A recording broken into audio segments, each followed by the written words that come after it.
Welcome to Civic Education virtual class. I'm Mr. Femi by name.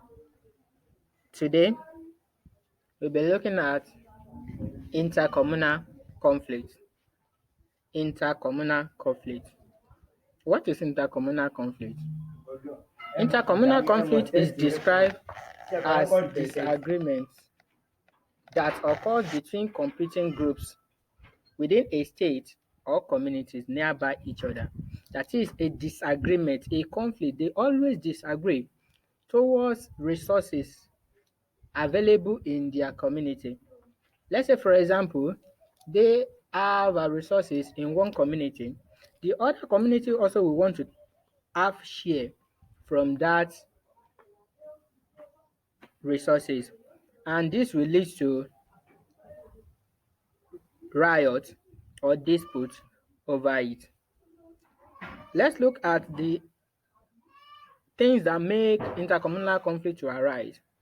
It may arise over disputes concerning access to scarce resources or political powers. Yes, community also dispute over political powers. Such conflict may lead to violent warfare between the two or more divine communities that are involved. That is, two communities may have to riot, conflict, violent warfare over scarce resources.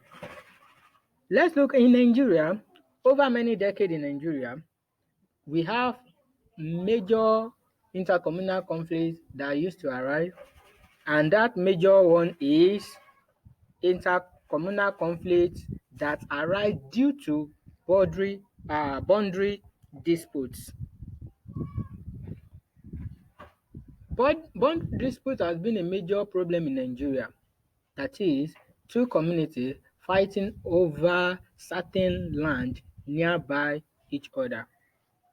Problem of boundary disputes in Nigeria. Boundary dispute leads to a lot of uproar in the country, like loss of lives and property in the country. When there is boundary dispute between two communities or village, lives of the people will be at risk because there will be excess killing reoccurring in the communities. We have damage of properties also.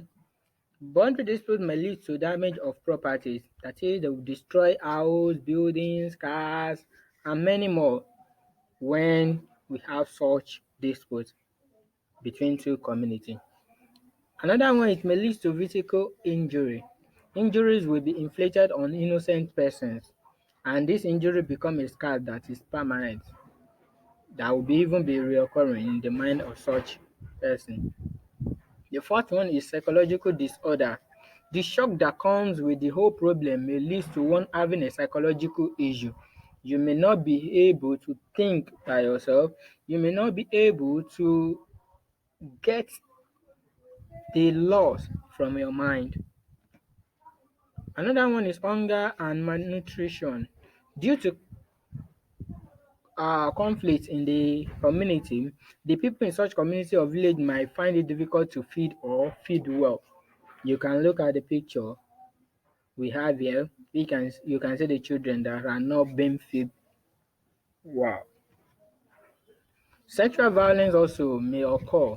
That is, some communities having conflict, violence may use this as a way in order to have a sexual immoralities with people in the other communities. We call it sexual abuse. They may sexually abuse people with whom they have disputes with. Another one is that boundary dispute leads to displacement of families. Some families will be scattered and run for their life and may not return until the dispute is settled amicably. You can look at the picture, you've seen people running scatter because of what? Because of conflict. Another major problem that boundary dispute will cause is slow down education. Boundary dispute slow down education.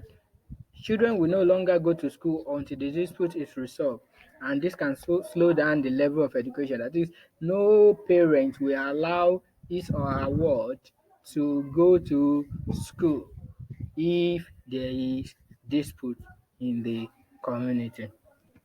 So with this, we've touched some area where boundary dispute leads to major problem in the country. This is where we are going to stop for today. See you next class. Bye.